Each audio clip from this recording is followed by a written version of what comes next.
আসসালামু আলাইকুম viewers, Ruma lifestyle থেকে রুমা বলছি। আজকে রুমা লাইফস্টাইলের প্রথম ভিডিও আপনাদের সাথে শেয়ার করব।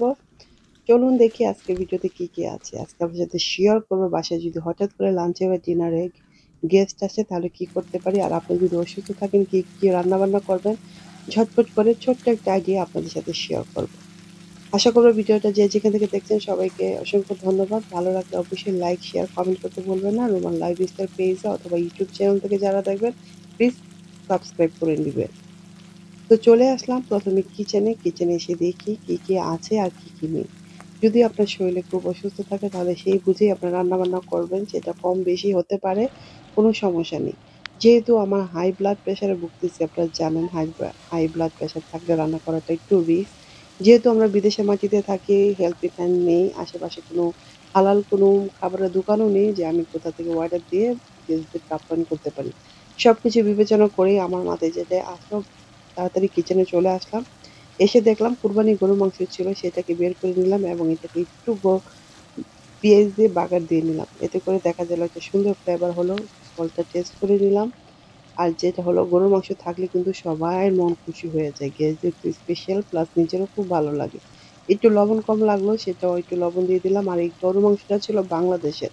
আর এই গরুর মাংস খেয়ে রাতে আমার এই হাই হাই ব্লাড প্রেশার ভুগতেছি। যাই হোক, ঝটপট করে ডিপ ফ্রিজে দেখলাম কিছু পাপ পেস্ট্রি আছে, সেটাকে একটু এয়ার ফ্রায়ারে দিয়ে দিলাম স্ন্যাকস এর জন্য। এখানে আমি ইলিশ মাছ, চিংড়ি মাছ আর চিকেন নিয়ে নিলাম, যেটা কিনা খুব দ্রুত রান্না করা যায় এবং খুব দ্রুত চটে যায়। বাসায় যেকোনো সময় গেস্ট চলে আসতে পারে, সেটা ব্রেকফাস্টে হোক, লাঞ্চে হোক আর ডিনারে হোক।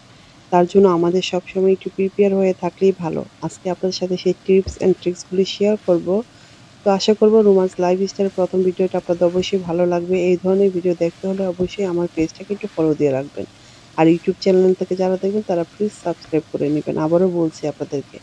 যাই হোক, পাতাকপিটা একটু মোটা করে কেটে ফেলেছি, বুঝতে পারিনি। আমি এখানে হালকা করে একটু মসলা দিয়েছি। হলুদ, মরিচ, ধনিয়া, জিরা, সাথে আমি গ্রিন চিলি, টমেটো, ক্যাপসিকাম আর ধনিয়া পাতা দিয়ে ভালো করে ভেজে ক্যাবেজগুলো খুব মোটা, মোটা করে কেটে ফেলেছিলাম। মানে তাড়াহুড়ায় বুঝতে পারতেছিলাম না যে আসলে কি করব। যাই হোক, টেস্টটা খুব ভালো হয়েছে। এটা এখন নামিয়ে নিলাম। আর এখানে আমি এখন মাসকলাই ডাল রান্না করব, আমাদের কুমিল্লার ঐতিহ্য। তো আমি গতকালকে কিছু মাছ, মাথা, লেজ একসাথে ওয়াশ করে ফ্রোজেন করে রেখেছিলাম বক্সে করে, যাতে আমার রান্না করতে অনেক সুবিধা হয়। এতে করে দেখা যায় আমার আ এক্সট্রা কাজটা, মানে হঠাৎ করে রান্নাবান্না করতে, মাছ ধোয়া কিন্তু এটা ঝামেলার কাজ। তো এখানে আমি 1/2 কাপের মতো মাসকলাই ডাল একটু ভেজে নিব। এতে করে মাসকলাইয়ের যে একটা গন্ধটা, ফ্লেভারটা খুব ভালো আসে। আর এই কাজগুলো করতে, করতে 11টা বেজে গিয়েছে। আমাদের আজকের ওয়েদারটা ক্লাউডি, বৃষ্টি হবে। খুবই খারাপ অবস্থা, অলরেডি 11 এখন। আর আমার কিচেন একেবারেই মেসি। আমি সবকিছু একবারে নিয়ে বসে গিয়েছি। দেখতেই পারতেছেন 11 ইন দ্য মর্নিং। তো ০.৫ ঘন্টার ভিতরে মোটামুটি আমার অনেক কিছু ২ টা রান্না হয়ে গেছে। আর মাছ, এখানে রাইস সবকিছু আমি মানে ভিজিয়ে রেখেছি। আর মাসকলাই ডালটা একটু ভেজে রান্না করব। আর এইটার রেসিপিটা চেষ্টা করব দিতে, জানি না পারব কিনা। আর ২ টা তরকারি তো আগেই রান্না করে ফেললাম। তো এখন যেটা করব, একটু স্ন্যাক দিতে হবে। তো আমি এখানে আমার বাসায় ফ্রোজেন পাপ পেস্ট্রি ছিল। আমি এগুলিকে এখন এয়ার ফ্রায়ারে দিয়ে দিয়েছি। তো এটা কুক হয়ে গিয়েছে। আরো কিছু দিব। আবারও বারে, বারে মানে একটু, একটু এখানে কাজ, ওখানে কাজ মানে করে যাচ্ছি। এখন এটাকে টার্ন অফ করে দিব। বেশি ভাজার দরকার নাই। একটা সুন্দর গন্ধ বের হলেই আমার মাসকলাই ডালটা হয়ে যাবে। তো মাসকলাই ডালের জন্য আমি একটা সসপ্যান নিয়ে নিলাম। আর এখানে আজকে রান্না করব। ভেবেছিলাম আপনাদের সাথে রেসিপিটা শেয়ার করব, বাট পুরো রেসিপিটা হয়তো শেয়ার করতে পারলাম না। মাঝখানে হয়তো গ্যাপ পড়ে গিয়েছিল। চার্জিং ছিল না ফোনে, কারণ কোনো প্ল্যান ছিল না। তো GoPro টা আমি চার্জ দিতে ভুলে গিয়েছিলাম। তো যতটুকু চার্জের ভিতরে আমি করতে পেরেছি। এখানে একটা মিডিয়াম স্মল সাইজের এটা অনিয়ন দিয়ে দিলাম। একটু ২-৩ চামচ ভেজিটেবল অয়েল দিয়েছি। দিয়ে পেঁয়াজটাকে একটু হালকা ব্রাউন করে নিব। আর এই যে হালকা ব্রাউন হয়ে গেছে। এখন সব স্পাইস এখানে দিয়ে দিব।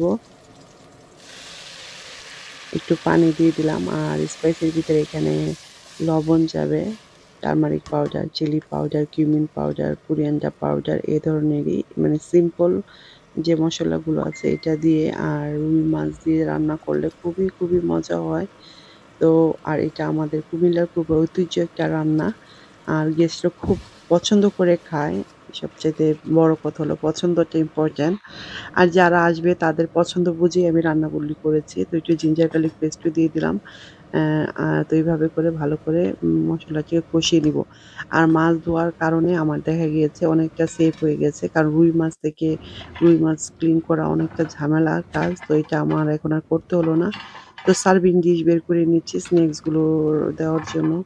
আসলে বুঝতে পারতেছিলাম না উনারা কখন আসবে। তো তারপর একটু হালকা পাতলা একটু নাস্তা থাকলে রেডি থাকলে সুবিধা হয়। গেস্টরা আসলে বসে কিছু খেলো। তো যেহেতু বড় মানুষ তো তাদের জন্য হঠাৎ করে মনে হলো কি দিব? চা বিস্কিট এটা তো আসলে দেয়াটা ভালো দেখা যায় নাই। যাই হোক আমার ফ্রোজেন পাপ পেস্ট্রি আমি সবসময় বাসায় রাখি গেস্টদের জন্য। আর বাচ্চারাও খুব পছন্দ করে। চিকেন পাপ পেস্ট্রি আর বিফ পাপ পেস্ট্রি ছিল। তো আর এখানে আমি ইম ফ্রোজেন কিনা প্যাকেটের ছিল আলুর সিঙ্গারা দিয়ে দিলাম। আর একটা পাপ পেস্ট্রি ছিল এক্সট্রা। তো সবকিছু আমি এখানে দিয়ে এখন এয়ার ফ্রায়ারে দিয়ে দিব। তো আমি একদিকে রান্না করতেছি, একদিকে আর আমারও খুব ক্ষুধা লেগে গিয়েছে যে সকাল থেকে কিছু খাইনি। এখন পাপ পেস্ট্রিটা খেতে যেয়ে দেখি ভিতরে বিফ। তো মনটাই খারাপ হয়ে গেল। কারণ যেহেতু হাই প্রেশারের রুগী, বিফেরটা খাওয়াটা উচিত হবে না। তারপর আমি ২-৩ বাইট করে খেয়ে ফেললাম। যেহেতু অনেক হাংরি আর হাতে এখন কিছু নিয়ে খাওয়ার মতো টাইম নেই। পুরা কিচেন আমার মেসি হয়ে আছে। তো আমি যাই হোক এখান থেকে একটু খেয়ে রেখে দিলাম। তো বাকি কাজটা করব। তারপর মাছের ডালটাকেও আমার ব্লেন্ড করতে হবে। সবকিছু মিলে মানে ঝামেলায় আছি। যাই হোক তো এখন এইটাকে আমি অন করে দিলাম। আর আবারও মাসকলাই ডালটাকে দেখতে আসছি। মসলাটা কষে গিয়েছে। এখন মাছগুলো দিয়ে দিব। ফ্রোজেন মাছটাই দিয়ে দিব। একদম শক্ত অবস্থায় আমি দিয়ে দিব। দেখেন পুরা শক্ত। এতে কিন্তু কোনো কিছু হবে না। টেস্ট একেবারে মানে খারাপ হবে না। খুবই ভালো হয়। আর এতে করে আমাদের কাজটা অনেক হেল্পফুল হয়ে থাকে। তো যাই হোক আমি ঢেকে দিলাম। আর এখান দিয়ে আমি চিকেন বের করে নিয়েছিলাম। চিকেনের ভিতরে আবার স্কিন ছিল। মানে আরেকটা ঝামেলা। স্কিন না থাকলে তো তাড়াতাড়ি হয়ে যায়। তো স্কিনটা অফ করার জন্য আমি কিচেনে একটা ক্লথ নিয়ে একটু টেনে স্কিনগুলো অফ করে নিব যতটুকু পারা যায়। তো এভাবে করে আমি এখান দিয়ে একটা রান্না শেষ করতেছি। আবারও সিঙ্কে আসতেছি। একটার পর একটা কাজ করতেছি। চিকেনটা স্কিনটা অফ থাকলে একটু ইজি হতো রান্না। আর এখান দিয়ে আমি আবার একটু অ্যাম ডালের মাছটাকে একটু নেড়ে দিতেছি। কারণ যদি আবার নিচে লেগে যায় তাহলে তো আবার সমস্যা হয়ে যাবে। তো ঝটপট করে যতটুকু কাজ করা যাচ্ছে আমি মানে তাড়াহুড়া করতেছি। আমার নাকে মুখে মনে হয় কাজ শেষ হবে কিনা বুঝতে পারতেছি না। মানে এরকম একটা চিন্তা করতেছিলাম। আবার শরীরটাও দেখতেছি দুর্বল লাগতেছে। মানে হাই প্রেশারের রোগীতে কিন্তু দেখা যায় আপনার চুলার ধারে যাওয়াটা খুব রিস্ক। বাট আসলে বিদেশের মাটিতে একা কাজ করতে হয়। হেল্পিং হ্যান্ড নেই। আর তাছাড়া আজকে আপনার ভাইয়া সবাই বাসায় কেউ নেই। মানে আমি একা। তো আরো বেশি ভয় লাগতেছিল যে কোনো কিছু যদি হয়ে যায় তাহলে কি হবে? তো যাই হোক আমার মাছটা কষানো হয়ে গিয়েছে। তো এখানে সবকিছু দিয়ে মাছটা কষানো ইম্পোর্টেন্ট। আর ডালটা হতে মাত্র ৫ মিনিট লাগবে। মাছটা হতে যতক্ষণ। আর দেখেন ফ্রোজেন মাছটা কিন্তু একদম ছুটে গিয়েছে। কোনো সমস্যা হয়নি। একদম সুন্দরভাবে রান্না হয়ে গেছে। তো যাই হোক ডালটাকে আমি এখন একটু ব্লেন্ড করে নিবো। আর এখান দিয়ে আমি চিকেনটাকে তো ওয়াশ করে নিয়েছি। আর এখন চিকেনের জন্য আমি চিকেনের মসলাটাকে কষিয়ে নিচ্ছি। কারণ এটা ভেরি ইম্পোর্টেন্ট। তো পেঁয়াজ যা ছিল দিয়ে দিলাম। আর তারপর আবার চলে আসছি পেঁয়াজটাকে তেলটাকে কড়াইতে দিয়ে এখানে ইলিশ মাছ আর চিংড়ি মাছ নিয়েছিলাম। তো পরবর্তীতে মনে হলো চিংড়ি মাছ দিয়ে কোনো কিছু করার মতো আর নেই। আর ভালো লাগতেছে না। যাই হোক ইলিশ মাছটা খুব তাড়াতাড়ি কিন্তু ছুটে যায় এবং ক্লিন করাটা খুব ইজি। এত বেশি সময় লাগে না ইলিশ মাছটা। আর ইলিশ মাছটা সবারই খুব পছন্দ। তো তাড়াহুড়া করে কিন্তু বাসায় যদি ইলিশ মাছ থাকে তাহলে এটা একদম মেইন ইম্পোর্টেন্ট টু গেস্টদের জন্য। মাংস না থাকলেও কিন্তু ইলিশ মাছ আমরা দিতে পারি। এতে করে ইলিশ মাছ, মাসকলাইয়ের ডাল আর ভাজি আলহামদুলিল্লাহ। তো যাই হোক আমার ডালটা এখান থেকে দিয়ে দিয়েছিলাম সেই ভিডিওটা আসলে আমি করতে পারিনি। তো যাই হোক একটু কাঁচামরিচ দিয়ে দিলাম। আর মাংসের মসলাটা কষানো হয়ে গিয়েছে। এখন আমি এটাকে নামিয়ে নিব। কারণ মাছের ডালটাকে তো আবার একটু পরে গরম করে আমি ধনিয়া পাতা দিব। কারণ মাছের ডালে ধনিয়া পাতা আগে দিলে কিন্তু টেস্ট চলে যায়। মাছের ডালটা খেতে হয় এরকম একদম চুলা থেকে নামিয়ে গরম খেতে পারলে সবচাইতে ভালো রেজাল্ট পাওয়া যায়। মানে খাওয়ার টেস্টটা পাওয়া যায়। তো যাই হোক এখানে মাছের ডালটা আমি নামিয়ে একটু রাখলাম। আর এখান দিয়ে আমি ভাতটা বসিয়ে দিচ্ছি। আর এর ভিতরে আমার অন্য কাজগুলো আবার শেষ করতে হবে, কমপ্লিট করতে হবে। তো ভাত আর এখান থেকে চিকেনটা বসিয়ে দিলাম। চিকেনের মসলা কষানো হয়ে গিয়েছে। আর চিকেনগুলি ছিল খুবই ড্রামস্টিক গুলো খুব বড়। এটা অ্যাকচুয়ালি আমি এনেছিলাম তান্দুরি চিকেন করার জন্য। যেহেতু বাসায় চিকেন পাচ্ছিলাম না, তাই এটাই ঝটপট করে নামিয়ে নিয়েছি। আপনার চাইলে একটু ছোট সাইজের চিকেন আনলে ভালো হবে। আর আমার এটা খুব চাম্বু ছিল।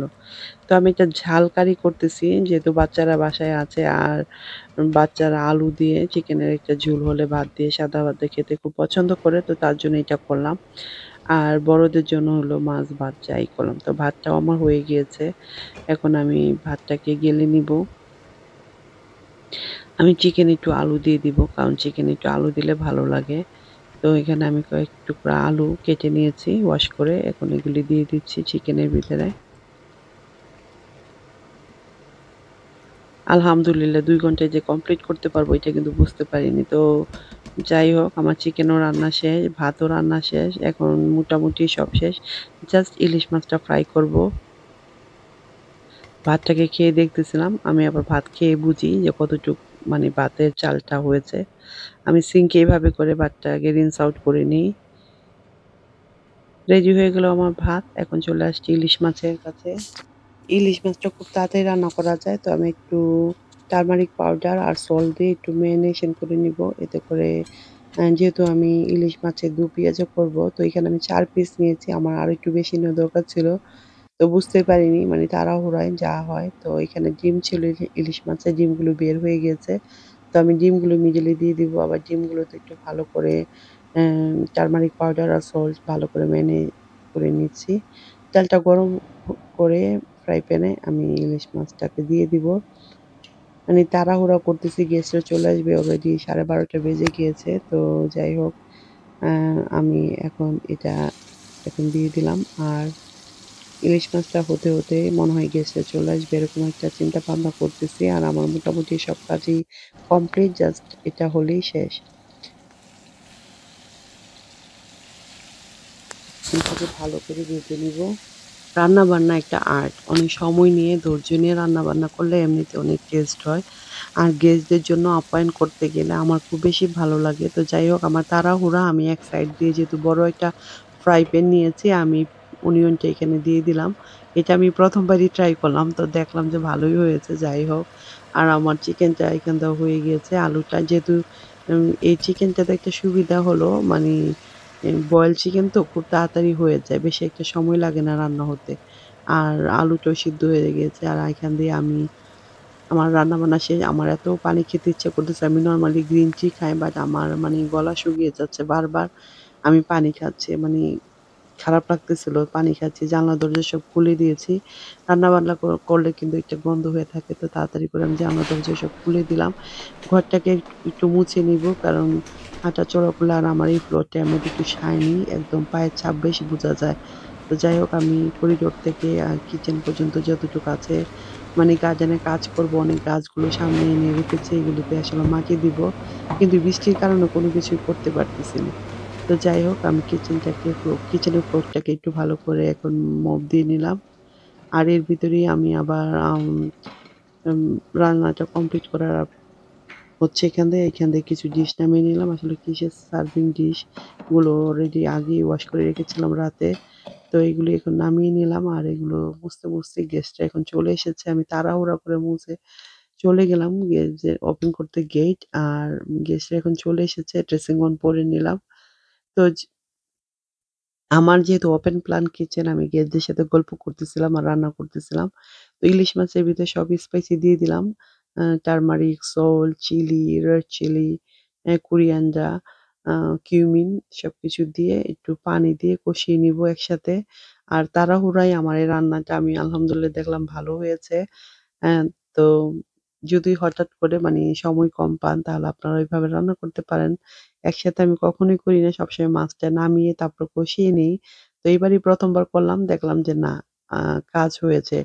সুন্দরভাবে আমার ইলিশ মাছটা হয়ে গেল। আমি আবার একটু পানি দিলাম অল্প একটু। আর আমার একটু ধনিয়া পাতা লাগবে। আমি একটু কাঁচামরিচ দিয়ে নিচ্ছি।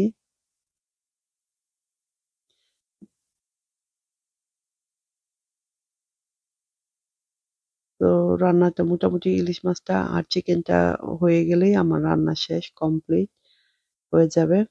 তো এইভাবে করে আমরা আমাদের গেজের জন্য বা নিজেদের বাসার কাজগুলোও কিন্তু করে ফেলতে পারি, তাই না?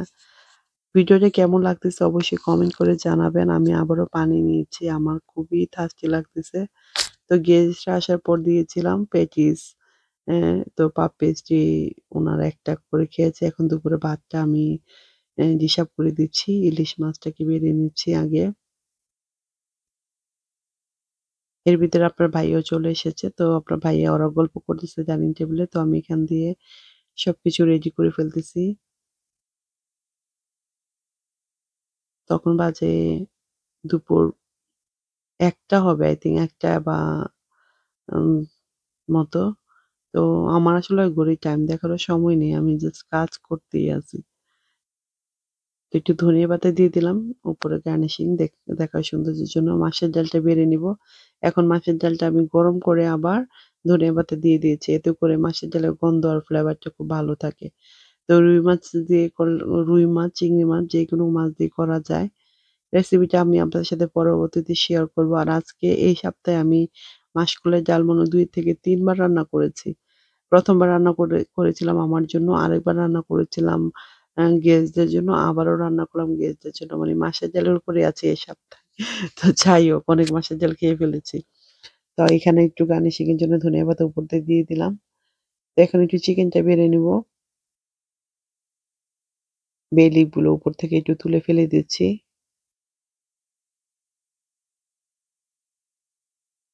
আমরা বাঙালিরা মানে গেস্ট আসলে গেস্টদের খাওয়া-দাওয়া করার পরও কিন্তু গেস্টদেরকে খাবার দিয়ে দিতে হয়। পুরা ফ্যামিলি যেহেতু আসেনি, আর আমার মাথায়ও ছিল না যে আমি দিয়ে দিব। তো হঠাৎ করে পরে মনে হলো যে না, বাকি সদস্যদের জন্য একটু খাবার দিয়ে দেই।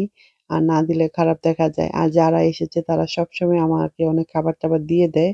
উনাদের বাসায় যখনই আমি যাই, আর আমার বাসায় আসছে আমি দিব না, এটা তো হতে পারে না, তাই না?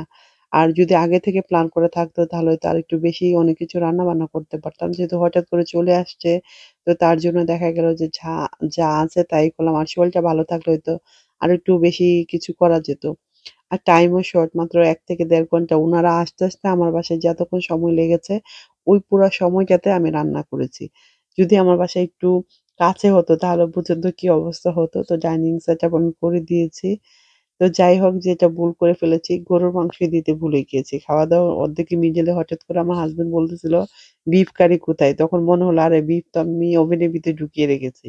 তাড়াতাড়ি করে এখন আবার এসে এটা গরম করতেছি। আর বাংলাদেশের মাংস দেখেন কতটা চর্বি, এরকম চর্বি কিন্তু নরমালি তো হয়ে থাকে না। তো যাই হোক গরম করে নিলাম। আ সুন্দর করে ঘ্রাণটা খুব সুন্দর বের হয়েছিল। আর এই গরুর মাংস খেয়ে আমার প্রেশার হয়েছে, বুঝছেন? আমি গতকালকে এই গরুর মাংস দিয়ে ভাত খাওয়ার পর আমার শরীর খুব খারাপ লেগেছে। হয়তো আমি এই যে ক্যালোরি বেশি ছিল, মানে চর্বি-টর্বি খেয়েছি তো এতে করে খুব খারাপ। তো যাই হোক খাওয়া-দাওয়া শেষ করার পর যেটা বললাম আমরা বাঙালিদের একটা কালচার যে একটু খাবার মানুষকে দিয়ে দিতে হয়। এটা একটা মানে আমাদের হ্যাবিট এ পরিণত হয়েছে। সবাই আমরা এই কাজটা করি। যার বাসায় যাই সবাই খাওয়া-দাওয়ার পর যে বাকি সদস্যগুলো না আসে অথবা এক্সট্রা রান্না করি যে রাতে তোমাদের মানে রান্না করে খেতে হবে না। সবসময় আমরা এই কাজটা করে থাকি। সেটা বড় পার্টি হোক আর ছোট পার্টি হোক অথবা গেট টুগেদার বা হঠাৎ করে গেস্ট আসলে যতটুকু পারা যায় আমরা আপ্যায়ন করতে খুব চেষ্টা করি। আমরা বাঙালিরা আপ্যায়নের জন্য একদম সেরা আমি বলব। তো যাই হোক আমি এখানে মাসকলাই ডাল নিয়েছি আর মাছগুলো তো আমি আগের বাটিতে সব দিয়ে দিয়েছি। তো এখন এখানে মাছ একটু কম পড়েছে। তো পরবর্তীতে আমি মাছগুলো এখানে দিয়ে দিব। আমি একদম ভাজিটা তেমন বেশি কেউ খায়নি। তো ভাজিটা এখানে একটু দিয়ে দিচ্ছি। ভাজিটা অনেক মজা হয়েছিল। আমি আমি তো দুপুরে খেয়েছি। আমার কাছে ভালো লেগেছে পাতাকপি ভাজিটা। তো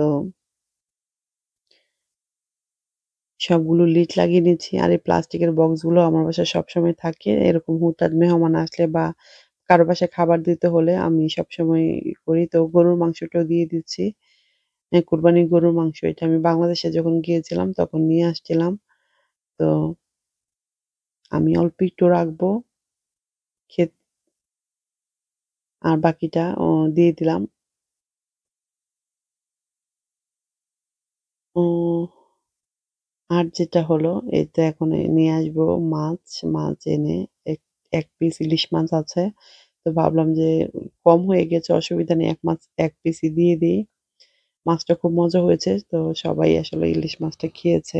আর আমি তো রান্নাই করেছিলাম ৪ পিস। তো যাই হোক দিব এই যে মাছগুলো যে ছিল বাটিতে, মাছ থেকে এখানে বাটিতে দিয়ে দিলাম। গেজদের করে মানে খালি এটা ডাল দেওয়া যায় না, না? তার জন্য উপর থেকে এখন ডাল একটু নামিয়ে নিচে বেশি ভরে গিয়েছে। তো এইভাবে করে সুন্দর করে প্যাকেট করে এখন আমি কিভাবে প্যাকেট করে দিই সেটাও দেখাবো। কারণ অনেকেই প্যাকেট করতে পারে না। অনেক সময় প্যাকেট নিতে গেলে দেখা যায় কি গাড়িতে পড়ে যায় অথবা হাঁটতে গেলে পড়ে যায়। তো সবসময় চেষ্টা করবেন এরকম পাতলা জাতীয় ব্যাগ নিতে। সেন্সবারি টেস্ট করে এই ব্যাগগুলো দিয়ে ১ম বাঁধবেন না। ১ম এরকম করে যে লিকুইড খাবারগুলো নিচের দিকে দিবেন। একটা করে লিকুইড খাবার, হেভি খাবার যেমন চিকেন, বিফ এগুলো নিচের দিকে দিবেন। ভাজি, মাছ এগুলো উপরের দিকে দিবেন। তো এখানে এভাবে করে তারপরে এরকম পাতলা ব্যাগটাকে ভালো করে টাইট আপ করে নিবেন। যাতে কোনো দিকে মুভ হলে কোনো একটা বাটি পড়ে খাবার নষ্ট না হয়ে যায়। তারপরে আরেকটা ব্যাগ নিবেন। এই ব্যাগটা হইছে যে থাকবে উপরে। আর আরেকটা ব্যাগ নিবেন যাতে আবারও যদি কোনো লিকিং-টিকিং হয়, যাতে কোনো কিছুতে কাপড়ে বা কোথাও নষ্ট না হয়। তো আমি এখানে ২ টা ব্যাগ দিয়ে দিলাম যাতে সুবিধার জন্য। আর তারপরে একটা ফ্রেশ ব্যাগ দিয়ে দিব। এই তো রেডি হয়ে গেল আমার গেস্টদের জন্য খাবার। তো আলহামদুলিল্লাহ গেস্টরা খাওয়া-দাওয়া করে চলে গিয়েছে। খাবার রেডি, উনাদের বিদায় করে দিলাম। তারপরে এখন চলে আসছি ডাইনিং টেবলটাকে একটু ওয়াইপ আপ করব। তো খাওয়া-দাওয়ার পর ডাইনিং টেবিল সবকিছু ক্লিন করে আমার না হলে ভালো লাগে না। আমি সবকিছু একবারে ক্লিন করে শরীরটা দুর্বল লাগতেছে তারপরও আমি সুন্দরভাবে ক্লিন করে ফেললাম আমার বাসাটাকে। কিচেনের থালি-বাসন সব ওয়াশ করে এখানে রেখে দিলাম। আর এপাশে ভাত তরকারি আছে। বাচ্চারা স্কুল থেকে এসে খাবে। কুকার-টুকার সব ক্লিন করে আবারও মপ দিয়ে দিচ্ছি। তো এই কাজটা শেষ করলে দেখা যায় আমার নিজের কাছে শান্তি লাগে যে ফ্রেশ লাগে। এখন ভালো করে হ্যান্ড ওয়াশ করব। আর আপনাদের সাথে শেয়ার করব গেস্টরা আসলে কেন এসেছিল, কি নিয়ে এসেছিল। আলহামদুলিল্লাহ গেস্টরা ছিল আমার ফুপা-ফুপি। তো ফুপা আসছে আমার বাসায়। উমরা করতে গেছিল উনারা রমজান মাসে। তো রমজানের পর আসার পর আর আসতে পারেনি। মানে ঈদের সময় গিয়েছিল। রমজানে মানে উমরা করবে। তো আমি উনাদের ম্যাঙ্গো কেটে দিয়েছিলাম। ইন্ডিয়ান ম্যাঙ্গো নিয়ে এসেছে ফুপা। অনেক কিছু নিয়ে এসছে সৌদি আরব থেকে আমাদের জন্য। জায়নামাজ নিয়ে আসছে খুবই সুন্দর ভালো কোয়ালিটির। ২ টা জায়নামাজ দিয়েছে। একটা টুপি দিয়েছে। আর হলো আরেকটা সুন্দর একটা ব্ল্যাক জায়নামাজ দিয়েছে। তো খুবই ভালো। তো এই ২ টা গিফট দেওয়ার জন্য আর আমাদের সাথে দেখা করার জন্য ফুফা আসছে। উম বলতেছিল যে টাইম পাওয়া যায় না। তো ফুফা এগুলি নিয়ে আসছে সাথে আবার মিষ্টি আনছে, অনেক খেজুর আনছে। এই ব্যাগের ভিতর ছিল অনেক খেজুর, চকলেট, বিস্কিট এই ধরনের। সো সবগুলি খুব ডিলিশিয়াস অ্যান্ড ইয়াম্মি ছিল। থ্যাংক ইউ সো মাচ ফুফা ফুফুকে আমাদের জন্য এত কষ্ট করে এত কিছু আনার জন্য। না আনলেও খুব ভালো হতো। তো আপনাদের সাথে ভিডিওটা শেয়ার করলাম আমার ডেইলি লাইফে ডেইলি ব্লগ। তো কেমন লাগলো ভিডিওটা অবশ্যই কমেন্ট করে জানাবেন। আর যে যেখান থেকে দেখছেন প্লিজ আপনারা কে কোন দেশ থেকে দেখতেছেন কমেন্টে জানাবেন। আশা করব সবাই আমার ভিডিওটা ভালো লাগলে লাইক, শেয়ার, কমেন্ট করতে ভুলবেন না। রুমা আলমের লাইফস্টাইল থেকে। আরও এরকম নতুন আইডিয়া, ভিডিও, ব্লগ, রিলস দেখতে হলে রুমার লাইফস্টাইল ফলো করতে হবে। আপনার সাথে সবকিছু শেয়ার করব। আচ্ছা মিষ্টিটা নিয়ে একটু বলি। এটা ছিল নিরালার মিষ্টি। নরমালি নিরালি মিষ্টি হয় পাকিস্তানি মিষ্টি। এটা বাংলাদেশি মিষ্টি না। এই পাকিস্তানি মিষ্টির ভিতরে বেশিরভাগই থাকে হালুয়া, তারপরে আপনার এই যে লাল, সাদা, কালো মিষ্টি, কালারফুল মিষ্টি বেশিরভাগ থাকে। এম হালুয়াটাই বেশি থাকে। তো মিষ্টিটা খুব ভালো ছিল। আমি টেস্ট করলাম। আর সবগুলো মিষ্টি খুব ভালো। আমার এই সানার মিষ্টিটা খুব বেশি ভালো লেগেছে এবং প্রতিটা মিষ্টি ছিল ফ্রেশ। নরমালি এত ফ্রেশ আমি মিষ্টি পাই না।